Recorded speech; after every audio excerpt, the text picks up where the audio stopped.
since they're playing.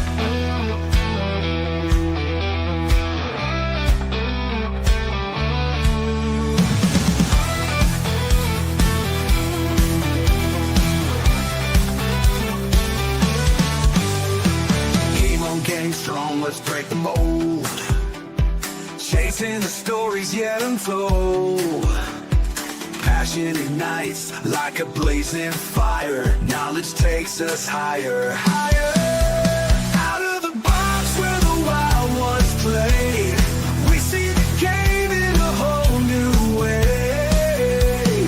Living loud, hearts in motion. Sports with soul, pure devotion. The field's alive with endless dreams. We're more than stats, we're the in-between. A slam dunk thought. Hey, what's up, everybody? Welcome to an action-packed episode of the Sully Squad, Philly Sports.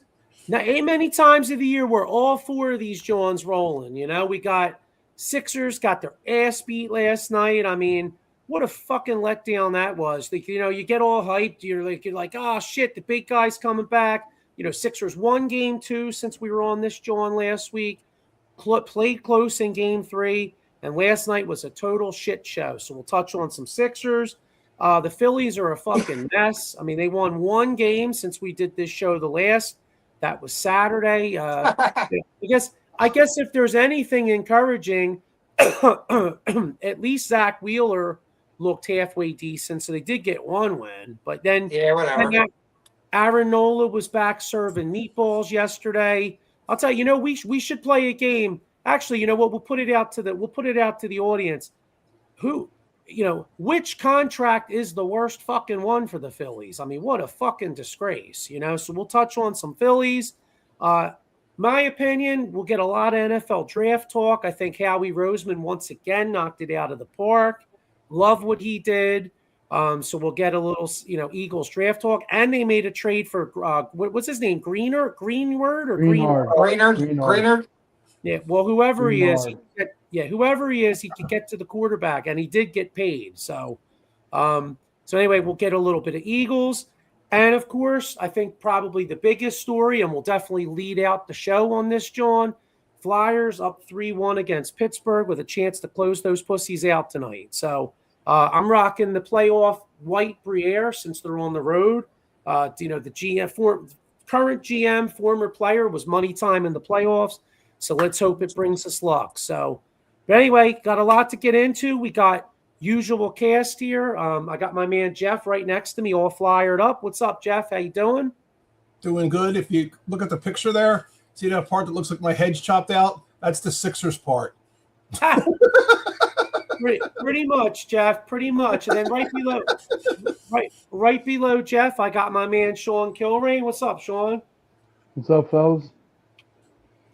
And then right next to Sean, I got my man Diego. What's up, Diego? What's good, man? Jeff, the bald head fits perfectly as the ball. Yeah, well, hey, you know what? So perfect segue. Let's talk about something that doesn't fit perfectly. And unfortunately, that's the Philadelphia 76ers. Got all hype yesterday. Joel Embiid's coming back. I'm like, all right, we're down 2-1. Can we find a way to tie this up 2-2? To his credit, listen, we've ripped Embiid on this show many times for not playing, but I'm not going to rip Embiid for last night. I give him credit for breaking his balls and coming back. He showed a lot of heart. In my opinion, the rest of the team didn't show much heart. I mean, we got our balls handed to us. Diego, biggest takeaway from that game, I'll tell you what mine was. We don't even close to have enough depth. We don't have enough depth. We don't have enough good players. And the other thing is, too, the Sixers, you and I have been guilty of this, Diego, in particular. We look on paper and we go, a healthy Embiid, a healthy George, VJ Edgecombe, Tyrese Maxey. Can they make a run? I think, not to take too much out of last night, but I think that, games like last night kind of show us that you can't just flip a switch in the NBA and automatically have chemistry. Like you watch that Celtics team, they're deep and they know how to play together, and it's such a difference. So I'll start with you. What's your biggest takeaway from last night? My biggest takeaway is that Embiid played and he played good. The game started, right? It was 10-8. Embiid had all 8 points, right? After that, we had a chance to go up a point. Oubre misses a wide open 3. Then Oubre misses another wide open 3. Then VJ misses another wide open 3. And the score's still 10-8. You know? Once Boston started hitting a couple shots, it was 10-8, 13-8. You know what I mean? They start pushing the lead. Sixers had opportunities early on in that game before it got blown up to be in that game, you know, to beat Boston. But it's a make-miss league. You know, Boston makes their wide open shots and Sixers don't make their wide open shots. I think if you look at the numbers of that's what determines these games. Because if you see the game the Sixers won, they hit all their open shots. Boston couldn't buy a shot. Wide open. You make your wide open shots, you win. That's what Oklahoma City does. That's why Boston won a championship. That's what they do. They play basketball the right way. They make the extra pass, they get the open shot, and the guy who gets the open shot hits it. You know? Yeah, do you guys think part of the problem is that, like, you know, while Embiid is such a talent, and again, you're right, he comes in, what did he get, 26 last night?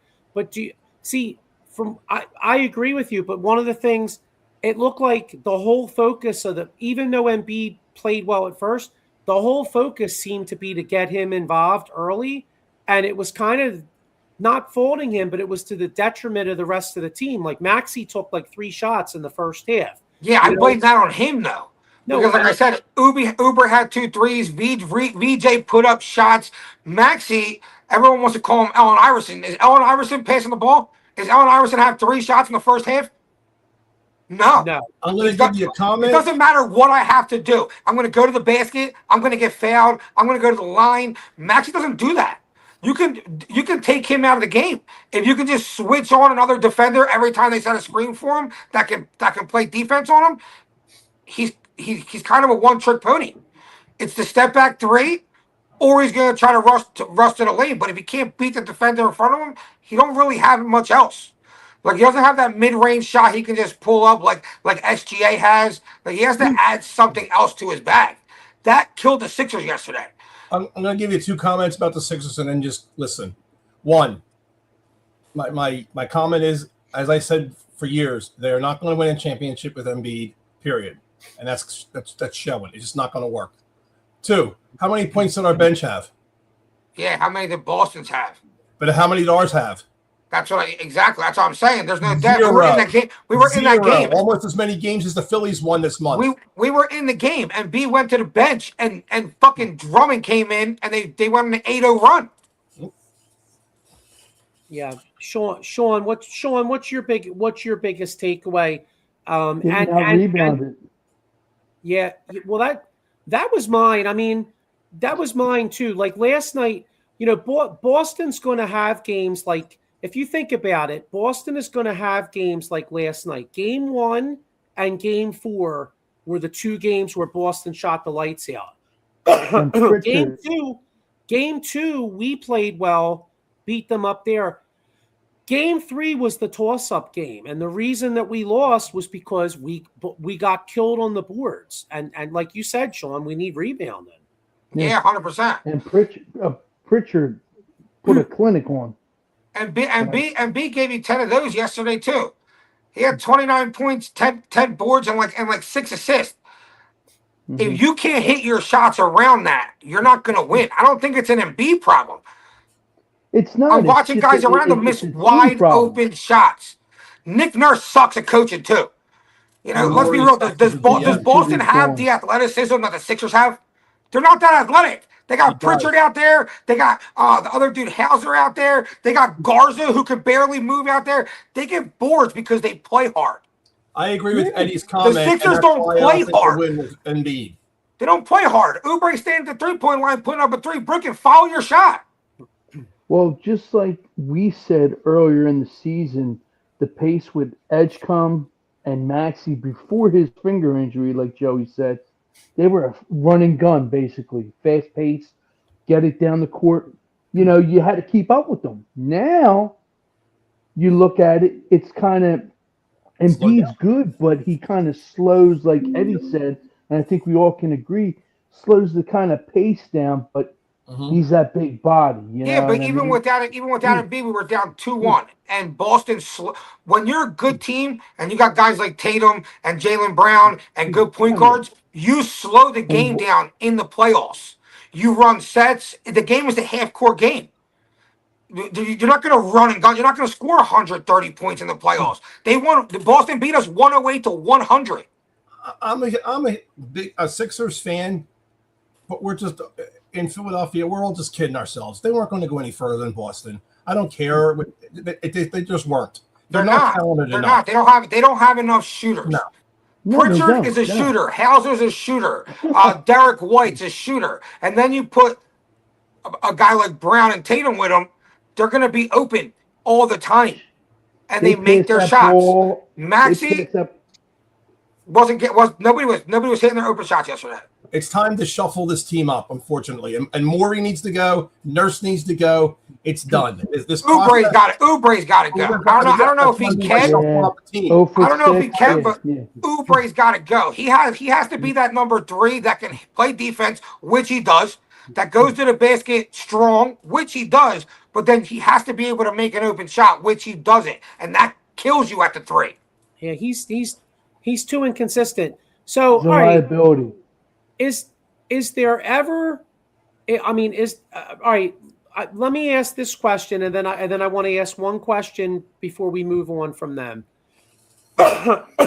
Is there any hope? No, is there any? It's over. Okay, it's over. No, it's I over. got you. No. I agree with you. We all know. But can they at least bring it back to Philly? Is there any way that they're not getting closed out tomorrow night? I think they can. Okay, but even so, obviously they're not going to win 3 in a row. Yeah, I just don't. I just think living on a prayer. Like, even if they won the next 2, I would still put my money on Boston winning in Boston Game 7. I would too. Okay, now here's the other question, because this is an off-season question. I had 97.5 on this morning, and John Kincaid was talking about. He said somebody mentioned something to him. Now, this isn't a substantiated rumor, so I'll be the first to admit that. But, Bob Myers works for Josh Harris, right? And the rumor is that Steve Kerr is going to step down from Golden State. So John Kincaid was saying that someone was telling him, kind of look out for, how would you feel if maybe Morey got taken out, you bring Bob Myers in, and then possibly maybe Steve Kerr came here and coached our backcourt? There you go. I don't know if that's even possible, but if it is, it would work. I'm sold. Is Maxey Steph Curry?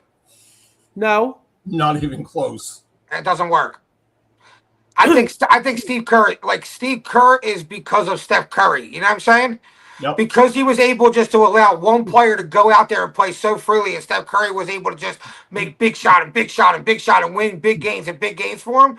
I feel like Steve Kerr's job was a little bit easier. If we don't think Tyrese Maxey is Steph Curry, no.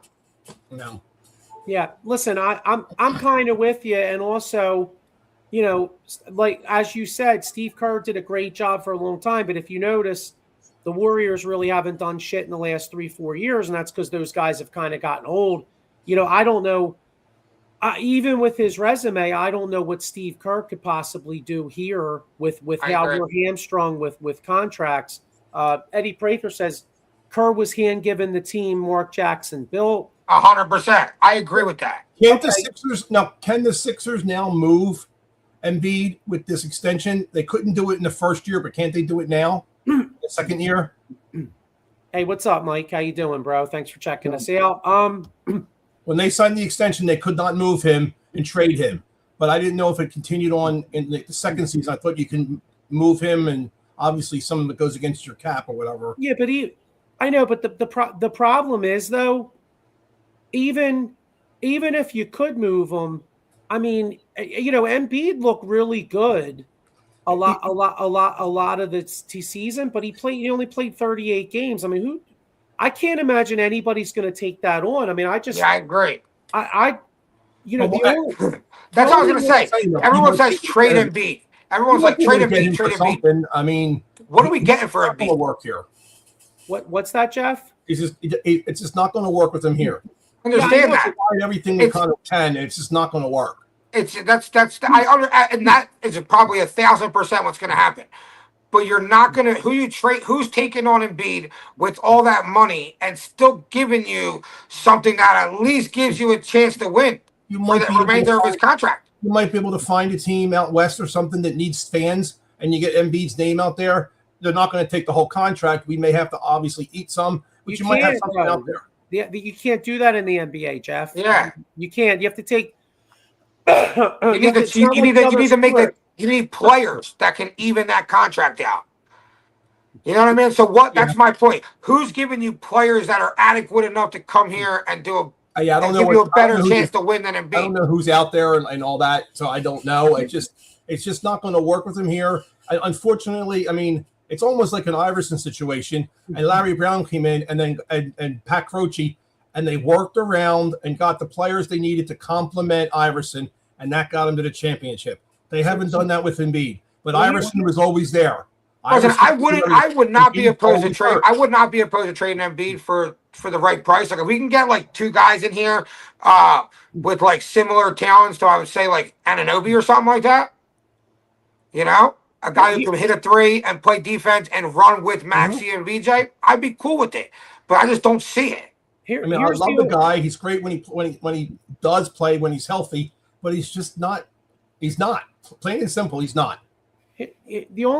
So I think the only way you could trade Embiid would probably be in 2 years when he's in his last year, and we probably would have to attach a draft pick to that too, because in 2 years he's an expiring contract.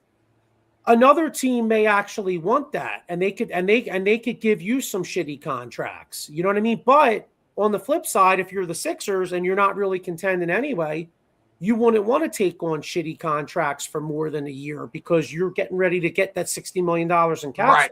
Right. Yeah, it doesn't make sense. Hang on, I got one more comment. Mike Fuji says, "Who's flyered up?" Mike, we're all flyered, baby. We're gonna get in the Flyers in a little bit. All right, so we're all in agreement. Sixers are done. Yeah. All right, so fuck them. Let's move on. Yeah, fuck those motherfuckers. I agree with that. Move on. I can't put it any other way, right? It's true. At this point, you can't. But I will give Embiid credit because listen, I'll be the first one to admit him. I'd be the first one to rip him when he doesn't play. But I mean, the guy gutted it the fuck out last night. I want to give him a little bit of props. You know what I mean? He had appendectomy surgery 2 weeks ago, dude. Like that can't be that easy to just come back and play. No. Yeah. Mike Laura says Embiid's never healthy, waste of talent and time. Definitely. Definitely. It definitely did, and I'll never argue that. I agree. Mm-hmm. Yeah, it's a damn shame. Let's touch on another team that's failing. Philadelphia Phillies. You really want to touch on those bums? They suck. Well, just real quick, and then I want to get into the draft because I mean I'd rather talk about a team that's successful, and that's the Philadelphia Eagles, but and the Flyers. But real quick, Phillies with one win, they can't do shit. You know, they win one game Saturday night. You go, all right, hey.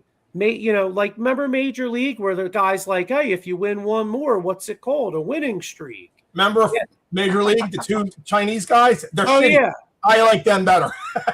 Yeah, exactly. So they win a game. They win a game Saturday night. Nola pitches yesterday. Immediately gets rocked. Gives up meatballs. It's 6-0. And let's play a game. Number one. When the hell is Rob Thompson going to get fired? And it's a shame. I don't totally blame him. I blame the GM mostly. Let's play a game. what date Dude, is Rob Thompson? How do you blame? We can blame Rob Thompson. We can blame fucking Schwarber's batting like 198. Turner's batting like 230. Bo's batting like 160. Like, how do you blame anybody but the players hitting the fucking baseball? In baseball. I hear you. And I know you shake things up and Rob Thompson should be fired. I get all that. But the blame is the players. In baseball, it's on them. They can't hit the ball. Well, and the general manager. The general manager literally goes last week, we don't have a cleanup hitter. And it's like, well, jerk off. Who the fuck's That's on you. Dombrowski is the number one. I'm not going to say the number one reason, because yes, the players need to be accountable for their actions for not hitting. They're professional players. Yeah, you can't just play suck. Now they're just plain sucking right now. They're not just like mediocre. Like they're just playing like one of the worst teams in the league. That's on. We're talking about all-star players getting paid hundreds of millions of dollars. They're playing defeated. You got Schwarber can't be 500. You got Harper actually just hitting like he usually does. He's not crushing it. He's at least hitting it. But they're boring as shit. I love watching the Phillies, but I can't watch it anymore. They're really boring. Our pitching, even signing Luzardo, are we thinking, oh shit, this was bad? I mean, he's only given up like 2 or 3 runs. We should be scoring more than that. It's like a goalie. Goalies, they say, oh God, he's giving up 2 goals. No, the average is like 2 point something per game. Well, the Phillies just can't score. They can't put anything together. The lineup's like different every other night. Why is Crawford not in center field? Who the hell's this guy Moore? The ball goes right over his head. Crawford would have had it. I mean, Jesus, it's worse than the Bad News Bears. Yeah. It really is. And you got to get rid of Thompson. This has to be a Joe Girardi situation.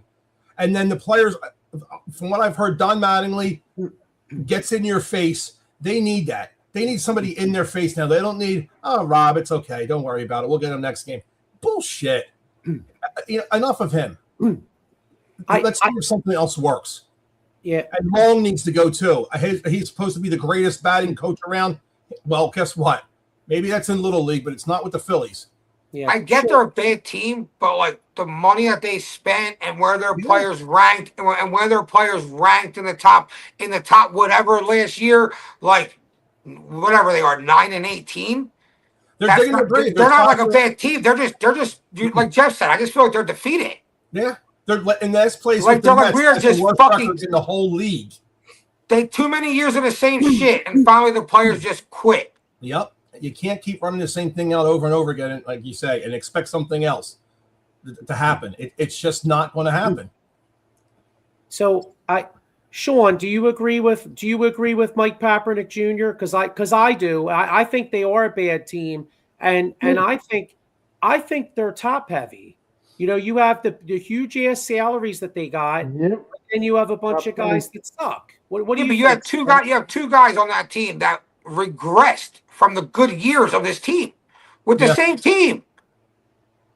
Yeah, Bowman Stock killed you. Yeah. You look at these players, they were supposed to develop. Boom, you see him hitting the ball early on. We're going on this playoff run, doesn't develop. Stock, same shit. And I honestly feel like if I had to put the most blame. And Stock's starting to get some errors in the field. He's starting to concern me because he's not playing the field real well yet either. If I just had 2 players to blame for the detriment of this team, it's the 2 players that didn't develop into the players that they were supposed to develop into. Yeah. Yeah, I mean, it's like you don't even know where to go. You really don't know where to go. We're going to keep saying the same thing. What do you do? It's this. You're not going to be able to trade anybody right now, so it's the same players. You can put them in the lineup any way you want. It doesn't matter. It's still the same guys. They're not going to do anything. And if you think it's a bad team, then Rob Thompson's firing isn't going to do shit. A bad team's going to continue to be bad. Bad team's going to be a bad team. Right. Just lighting a fire under their ass, does it help? Who knows? But you could try it because Thompson ain't going to get anywhere else with this.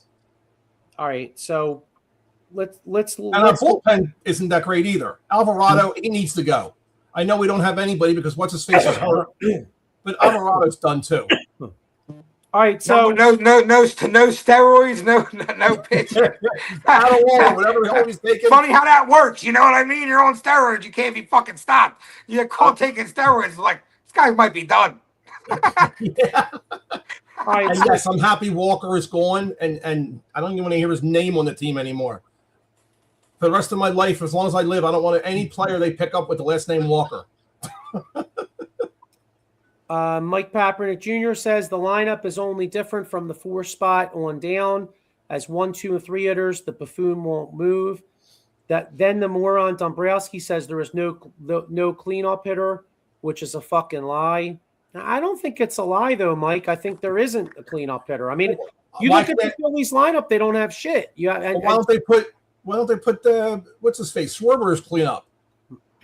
Yeah, Harper before him. You can put the whoever you want at second and Turner lead off. Put Crawford as a second batter. Crawford's got a good bat. Yeah, but I mean, I hear you, Jeff, but it's almost like shining a turd. You only have you got 9 spots in the lineup. You got 3-4 dudes that can do anything. The rest of the lineup might as well go up with the fucking glove and the hat on and be like, fuck it, I'm done. I kind of agree. Like, I kind of agree with Maurice. No dogs on this team. No dogs. No one that's like it doesn't seem like you're talking about accountability. It doesn't seem like anyone holds each other accountable on the team. They're just all overpaid superstars that got put together because Phillies wanted to spend some money. They're not a team. And then, unfortunately, with JT hurt, look at our catchers, Stubbs and Marchand. Come on, yeah. they're All right, both minor leaguers. All right, so let's look at the next 7 games and predict this here. Sean, you got to stop talking so much. You give me a headache. Sean, let's start for you. Let's start with you, okay? 1-7. We got, yo, you know what? Can I tell you something that's so fucked up? This tells you this tells you how bad the Phillies are right now. I'm like, yo, bro, the next 7 games, what's the record? Sean's like 1-7. They're so fucking bad. We have them literally losing an extra game. You know what I mean? They lose the day Yeah, off. Sean's like, I don't give a Lose fuck. on They their play day 6 off. this week. They're losing the first one next week. Yeah, damn right. They lose on their day off. Yeah, because they got 3 at home against San Francisco, and then they play 4 in Miami. Which, by the way, the Marlins aren't playing that bad. No. Marlins are better than us. The Nationals are pretty good too. I put confidence in the Phillies last week. I said they'd be 4-3. They went 1-6. They're gonna go 1-13 this week. Yeah, I know. All right, so what do you think, Diego? Probably. Which not even kidding. They're probably like 1-7, 2-6. If they don't win more than 2, I'm going to put it this way: if they don't split 500 within the next week of these games or 2 weeks of these games, that's when they fire. We were all in agreement they would fire him after they went 1-6 this road trip. I thought for sure today was going to be the day They that they open were up going to their let eyes them go. and they Jeff was fire like, this dude. fuck out of here. If they lose the first series, fire them. I thought he would go on today. I thought today was going to be the day. 1-6. He's still here. I don't know. They might just ride it out and be like, fuck. They could that too. It's the problem is we got these contracts. Like I say, you got Harper here, and they want to extend. He wants to extend. You got Turner here. Those contracts are unfortunately going to pull us down. And I like Harper and I like Turner. It's just not working out. It really isn't. And I know why Schwarber's here, but what do you do? I mean, I guess you don't have a choice but to fire Rob Thompson. Hope Don Mattingly does let a fire under these guys, and they go on like a super hot streak. So I don't know. All right, They lost what 11 out of 12. They could easily, if this team got hot like it did in portions of last year and the year before, win 11 out of 12. I ain't saying it. I don't see it either, but I'm saying you fire Rob Thompson. You hope that's the last resort because everyone's like, what are we gonna do? Yeah. Well, the last resort is you fire Rob Thompson. You hope a change of manager sparks them the same way with Joe Girardi. This team gets hot for the rest of the year and they go on a run. There's the hope. All right, I have a hope here. So I think they're fucking. I think they're fucking done, right? Yeah. So is it not that you tank in baseball because we don't even know who comes out in the baseball draft, but say it's the trade deadline. Is the future of this franchise better off with trading a Durant? Say Durant gets healthy, trade a Durant at the deadline for some good young prospects. Pray that even though we love Zach Wheeler, pray that Zach Wheeler he might have a no trade clause, but maybe you could talk him out of it. Pray that Zach Wheeler shows something. Maybe you get some top prospects for Zach Wheeler around the trade deadline. He's right? not going anywhere. He wants. Yeah, all right, but here's the thing: you get a top prospect. You get a top prospect at first base, Joe. When does he play? No, I know. Wait, hold up. I'm saying you start replenishing the farm system and you get off of some salary is what I'm saying, right? You get off of some salary. You know, Castellanos' salary comes off the books at the end of this year. You know, you still have Luzardo, who you hope can turn it around. Sanchez in the starting rotation. You hope Painter can develop, and then in the offseason, you added some of these young guys. Maybe you get a young outfielder in a trade. You know what I mean? You call up since you're out of it. When Aiden Miller gets healthy, you call up an Aiden. That's a problem right there. They're worried about it. They're really concerned about him. I didn't know he had that many injuries going back into high school. They're really concerned about his back. So if he doesn't get any better soon, I mean, a back, you know what a back does. That's horrible right there. But here's my problem with going back into the beginning of the season before it even started. There was, and it's now a proven fact, not just a rumor, that Harper said he would move to right field and they get Alonso in here at first base. There's your cleanup hitter, and you don't get Garcia in here, and you have Harper in right field. Wait, didn't Alonso just go to a team? Pull the freaking trigger on something like that. That would have been easy. Oh, whatever. Okay, I got you. Yeah. That was an option that was out there. They could have pulled that trigger. And then they obviously got screwed by Bichette. Bichette ain't doing shit with the Mets. At this point, I'm like laughing my ass off. Yeah, He's pulling a win door.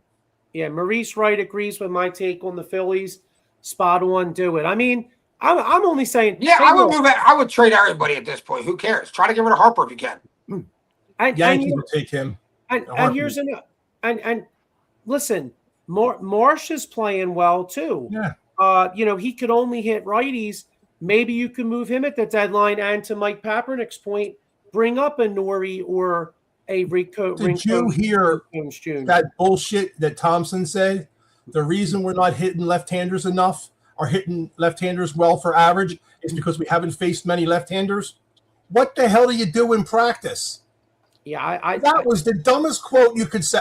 I mean, to come out on live TV with reporters and saying, well, what is the problem? It doesn't seem like your players are hitting. This is Canadian attitude. He's just a fucking idiot. Marsh has got the best average against left-handers, and he's a left-hander, yet he wants to sit him all the time. But his answer to that was, we don't face enough left-handers.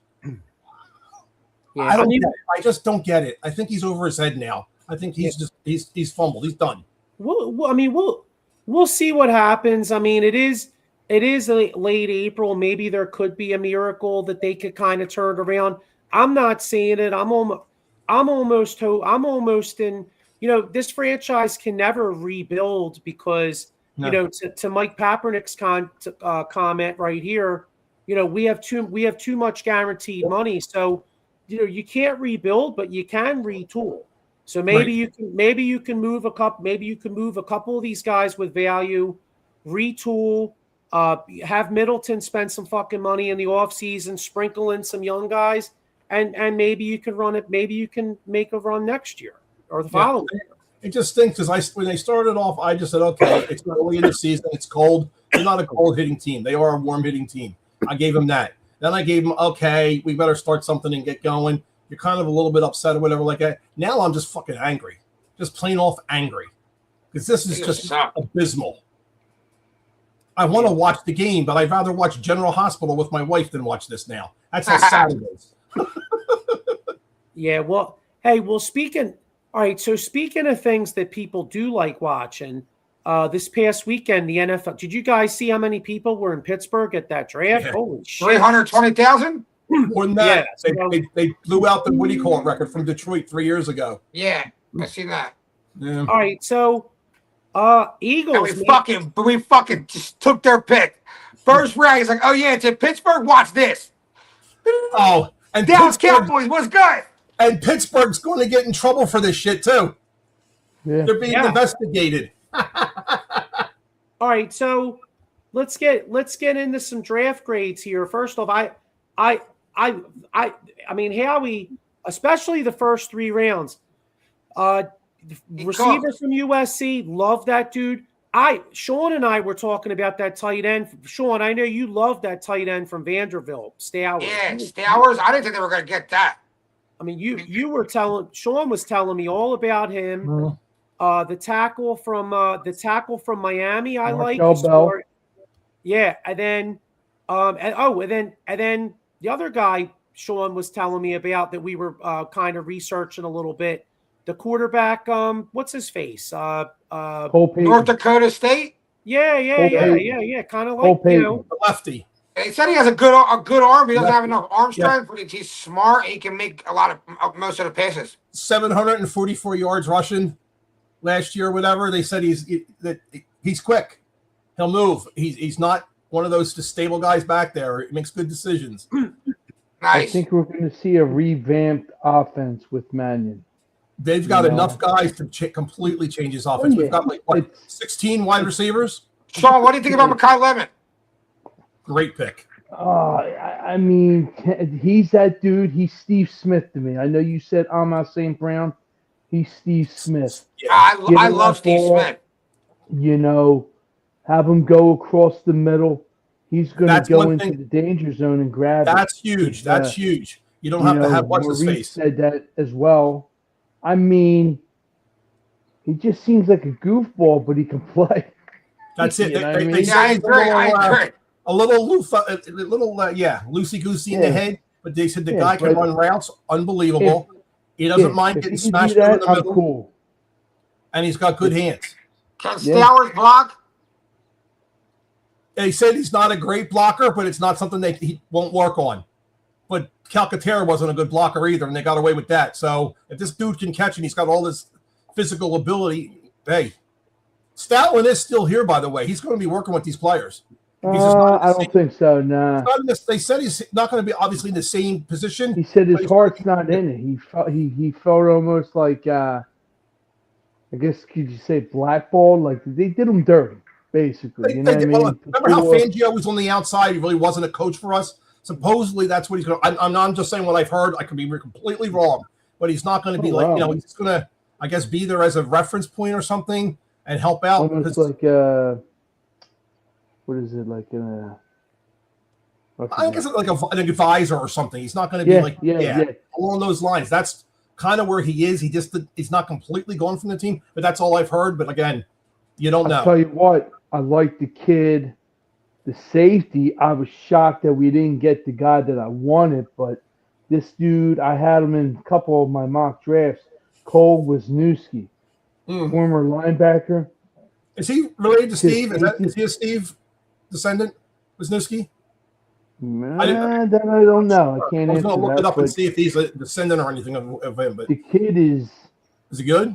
6'3", 220. Oh, hell yeah. Oh, nice. That's a good body. To have him back in the center field watching and doing this thing, Well, who's going to be our safety this year? I mean, I think that's a one thing we didn't address. I said to Joey, I mean, you got Omar Epps. You got Mike Epps. You got Makuba. Makuba, to me, like I was telling Maurice, he's good, but he's had those injuries that are concerning, nagging. Yeah. I mean, but you put him in with the secondary, dude. We got a very good solid secondary, I should say. We got a great secondary. And so the secondary can really help out the safety in a roundabout way because of that good. Don't forget the undrafted free agents, man. True, that's true. They snagged a kid. I think I sent it to you. If not, a tight end from Ole Miss. He's great. He could block, yards after catch, and then two Bama guys, Roberts and Lawson, O lineman and a linebacker. Like they said, they're like diamonds in the rough. Hey, I'm all for it. I hope this African kid. Whoever this African kid is looks like a fucking freak. Well, one of the players we got is what's his face? Mitchell, the Phillies pitcher. I sent that to you. Mitch Williams' son. Mitch Williams' son, yeah. We signed or invited him or however you want to say it. Invited him to camp, yeah. But Hey, as We long got a as he's kid- not throwing long and inside fastballs, it's all right. Yes, yes. But all in all, back to your point with the Nigerian kid, man, he's just got the size.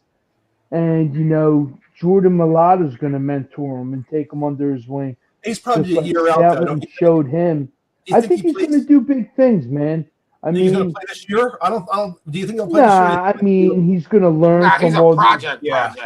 He's going to learn from all these American guys, Carter, Davis, you name it. Yeah.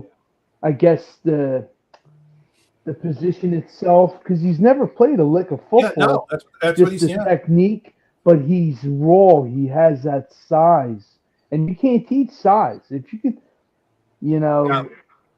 And speed, he's fast too. Sky's the limit. And he's You fast. got another Jordan Mulatto, but on the other side of the ball. The big thing I heard that they said is they liked his feet. They said that he's good with his feet, and that was a big key because he is fast, but they like that he can move and shuffle his feet because some of them are just flat-footed and they can't move or around. just like they trip over him, because when you do the But shuffle, he's very nimble with his feet, and that was like surprising because I'm thinking, what's his face? DK Metcalf and him standing next to each other. Remember how DK came out? He's just, and then you have this guy. I'm telling you. We lucked out. And like Joey said, Howie hit it out the box. And I think we're not done because I don't know if you guys seen it too. Supposedly, if AJ does go to the Patriots, we're getting a future first. If that's true. 28 or 27 or something. Yeah. And then I heard, I think I sent it to you guys.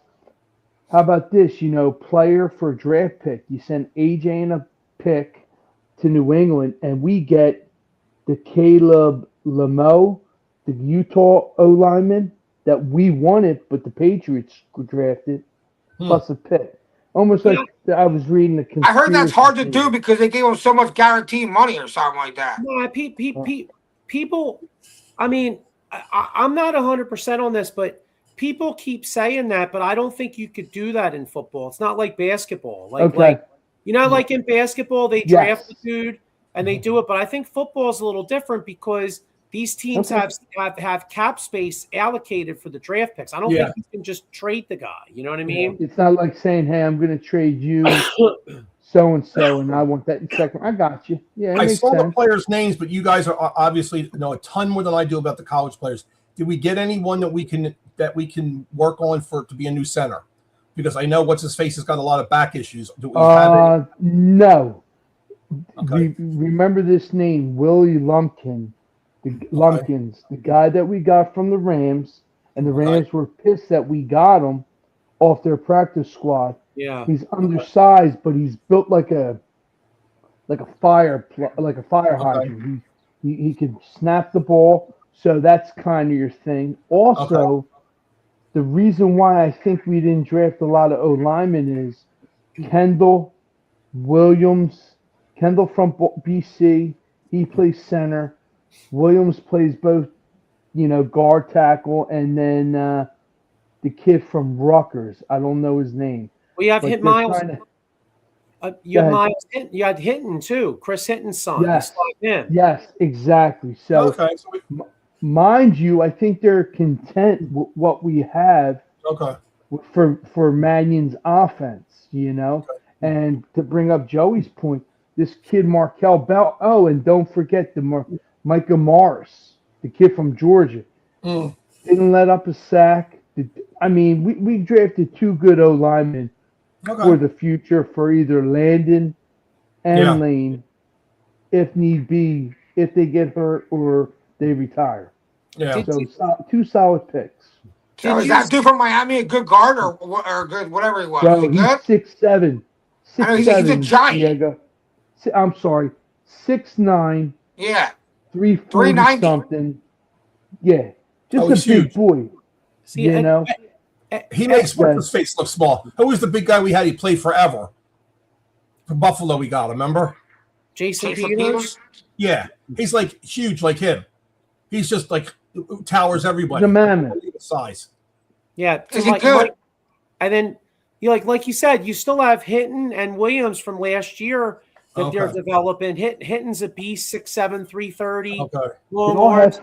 have- Bell's 6'9". Now Eddie Prather thinks that Bell is a better fit at guard, but the only thing is I'm not sure. I mean, he could be right, but you don't see many 6'9" guards. Honestly, Nah. 6'9" to me with long arms is more of a tackle. Like I To I protect kinda- the outside, Becton was big though. You want to get those hands up in the quarterback's face. But that wasn't Becton's true spot, though, Diego. It wasn't, but maybe it could be that dude's spot this year. Oh, whatever the case may be, I mean, we got some big boys. We got a wall, you know? So just be prepared to run at the wall, not through it. Yeah. Did you see the kid? The guard from Georgia actually is very intriguing, Yes. and I think they'll cross train him at both guard spots. But Yes. from what I read, though, he plays predominantly left guard, which is very interesting because that's Landon Dickerson's spot. But for all we know, if Landon Dickerson is still really banged up, this could be a play where Dickerson plays this year. I was going to say, if he's still fucked up, this kid could maybe develop and maybe be left guard possibly in a year or two. They weren't sure he was coming back. They weren't sure he was coming back this year.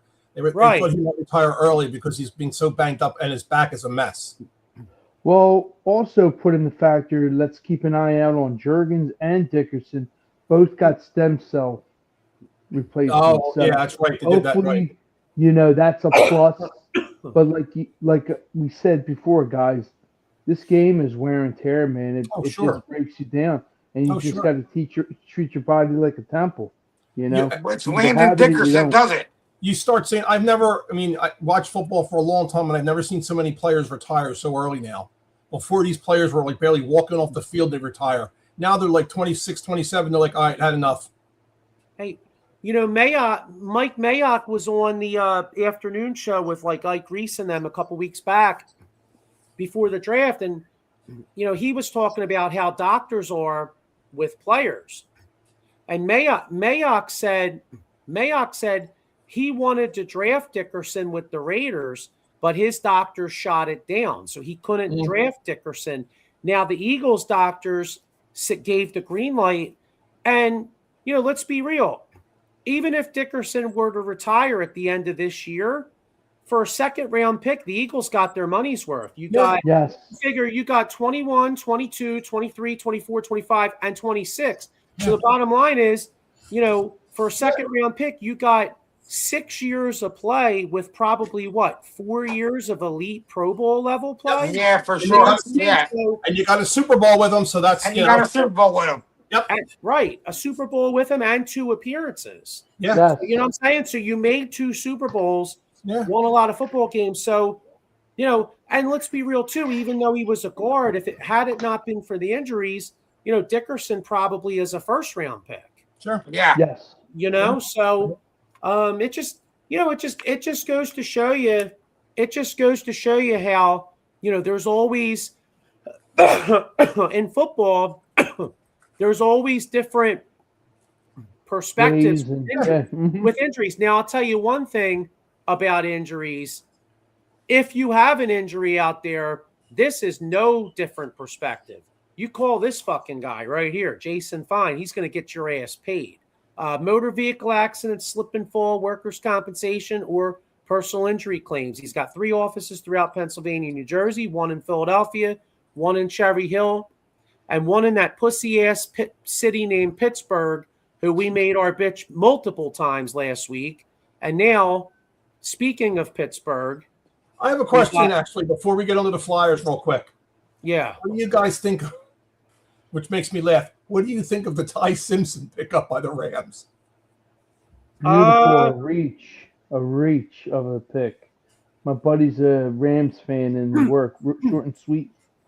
Didn't get it one bit when they needed other areas of need. So that's. I think it's a good pick. Yeah, I think they know that they're going to be good for the next couple of years. Means they're going to draft back in the draft. They're never going to have the opportunity again to take the second best quarterback in a draft class.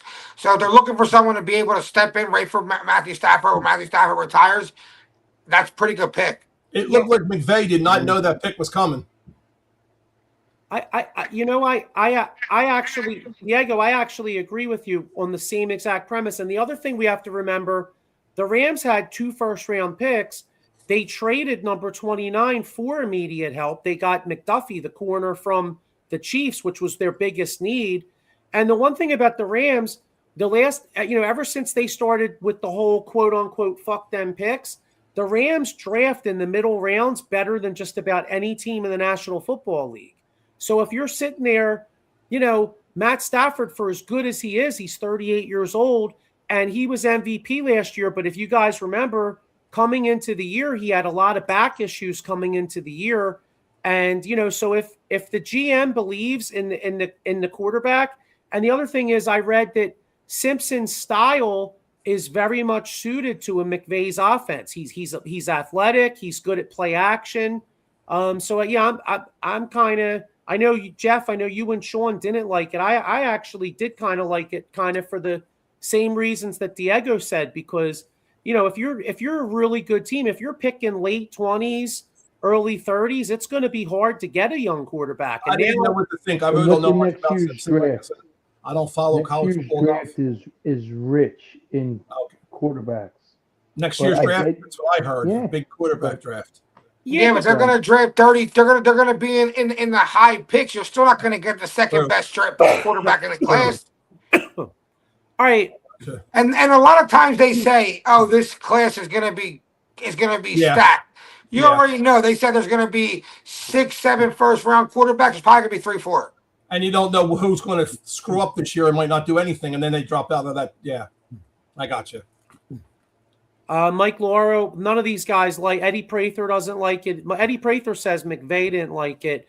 I mean, people are saying that, but I don't know. I'm not 100%. He was just shocked. I don't think he would pick somebody without the coach being on the same, the head coach being on the same page. Not McVay anyway. Someone who's like in control of that team. Yeah. Mike Lauro says the Rams' first pick were a reach at best. Ty Simpson at 13 was dumb. Hey, listen, we'll see. We'll find out. I was just curious. Yeah, we will see what happens. I'm not saying it's going to pan out the way like the way they wanted to. I'm saying, when are the Rams going to have the opportunity to get the second best guy from a draft? If Matthew Stafford continues to be good for 1-2 years, they got a guy like Puka. They got younger guys there. They want to be able to transition right into another. You know what I'm saying? Another starting quarterback. If they got to go looking for a quarterback, they got to go looking for a quarterback. He's going to be around. You waste 2 years of Puka. Puka might not be there. Might not, but the organization is not thinking that way because he could be Antonio Brown one day. I know he's. I don't know what's going on with him, but he's got the world in his hands right now, and he's fucking it up. Let's beat Sidney Crosby, Cindy, not Sydney. Yeah. Cindy. I still can't get over that flop. That still irks the high hell out of me. I tell you what, I kind of feel like Hathaway was doing that on purpose. Bullshit. And that Russ guy, I want his ass kicked. I want somebody to pull his hair right out of his head. Yeah. Sorry. So let's do. All right. Flyers. I'll tell you what, though. This is why fucking playoff hockey is so great. So, Michkov's not playing. The Russ jumping on Konechny, the net Konechny kicking him in his leg. They're them fucking punching each other in the face all series. Pittsburgh, and if Pittsburgh doesn't engage, then it's not as fun for us. Well, it's all awesome. Gretzky came out and said, watching these playoffs, he's very disappointed in the Penguins because they're playing the old style Flyers game and they're not playing hockey. They're playing. Tell Wayne Gretzky that they got a bunch of fucking 38-year-old fucking hockey players on their team. Gretzky doesn't like violence, and he said that the Penguins are trying to play too violent against the Flyers, and the Flyers are skating circles around them, which he's 100% right. That's what they're going to skate him around them anyway. You got Crosby, Malkin, Letang, Carlson, Russ. They're all old. They're old. Exactly. All right. So Saturday night's lost. Flyers take the first 3. Saturday night they have a hiccup. Yep. Vladar's been playing out of his mind, but he gave up a couple weak ones the other night. Mm-hmm. I give him those. What'd you say? So I give him those. You know, you're not going to be sitting on your head the whole time, but you know, I give him those. We got back to 3-2, so it wasn't bad. It's Michkov. He's a healthy scratch. He's the guy I worry about because he's not playing defense, and I'm so mad about that. You know, they have big hopes for this guy and all this, and I love when they got Zegras on the team because then they can take off a lot of this pressure that was on Michkov because they were playing him off as being like the new Lindros. He's going to be, you know, take over the team. He's great and this and that. Too much pressure. He comes into training camp out of shape. He gets called out a couple times by Tocchet. He's not playing very good hockey. He's got like 1 point in this whole playoff.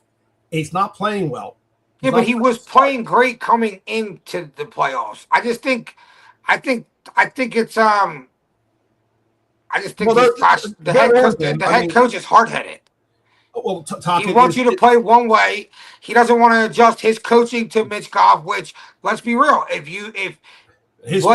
he was drafted, and the potential talent that they were fucking feeding us about him being, you have to unlock that player. You can't toy with him now in the playoffs, so I can understand them pulling him tonight because they're bringing Bonk in, so they're giving somebody with a little bit more hits, somebody with a little more defense. They want that because they got the offense going. The offense is okay the way it is. They got the line set up. I think from what, you know, reading and even listening to Morgani, he was saying the same thing. They want Michkov to sit back and watch and see what's going on the ice and then put him back in and say, this is what we want you to do. Telling them, and in practice, it's not doing. And then next game, do it with the other guys that are playing like shit. If that's what they need to do, yeah. But I don't think it's going to go to that. I think tonight they're going to wrap it up. I really do. Yeah, you know what, I don't love benching Michkov because I do like the idea of developing him and stuff, but sure. but it is the playoffs, and just for tonight, I don't think it's a terrible idea because he has, you know, some of his penalties have been really shitty, and he has been playing really bad in the defensive end. So, you know, I'm okay.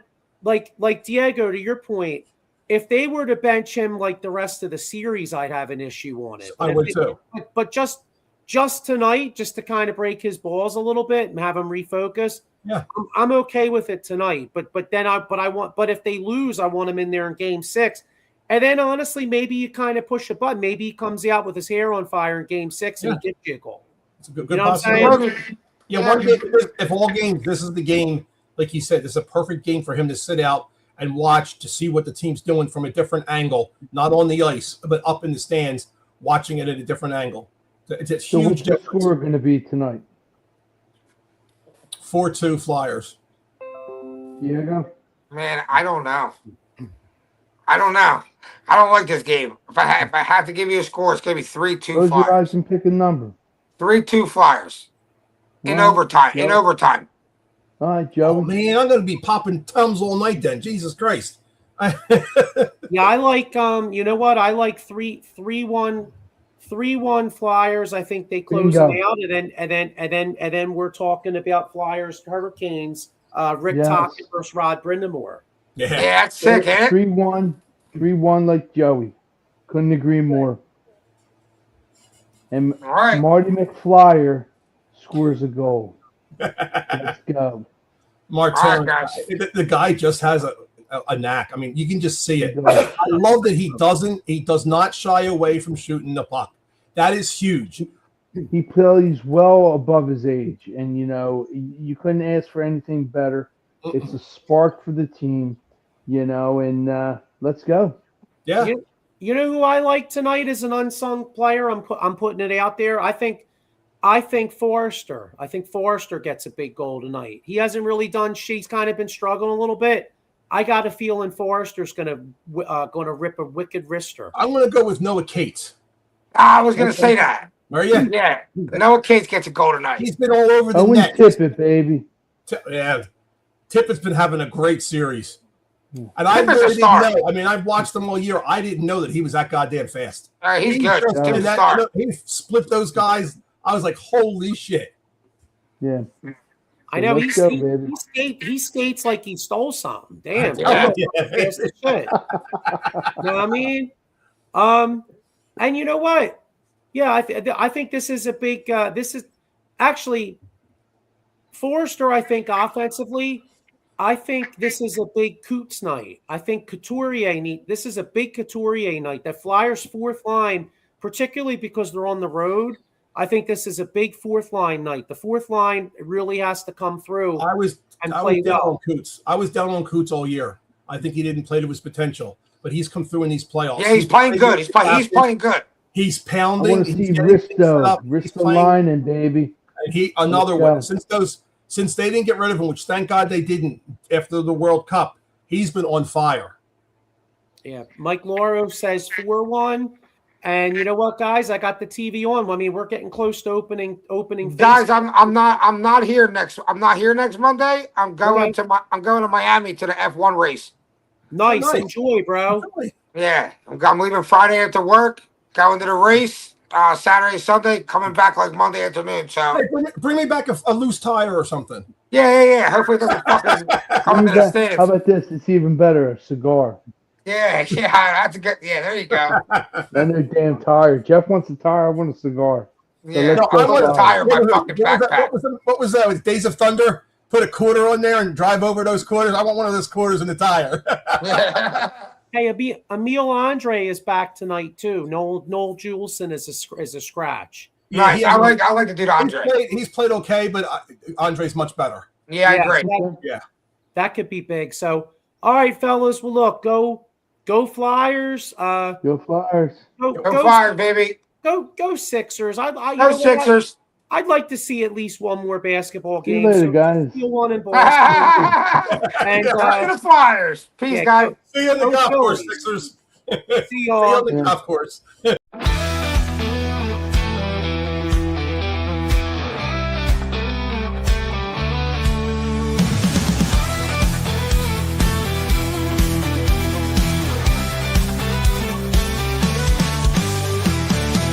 Getting strong, let's break the mold. Chasing the stories yet untold. Passion ignites like a blazing fire. Knowledge takes us higher, higher. Out of the box where the wild ones play. We see the game in a whole new way. Living loud, hearts in motion. Sports with soul, pure devotion. The field's alive with endless dreams. We're more than stats with